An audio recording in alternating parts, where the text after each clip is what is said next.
విడుమొరటోడు అని వాళ్ళు వీళ్ళు ఎన్నెన్ని అన్న పసి పిల్లవాడు నవ్వాడు.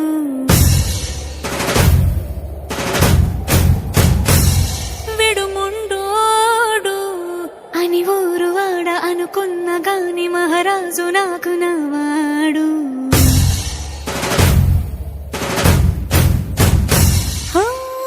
మాట పెడుసైనా మనసులో వెన్న రాయిలా ఉన్నవాడిలోన దేవుడెవరికి తెలుసును.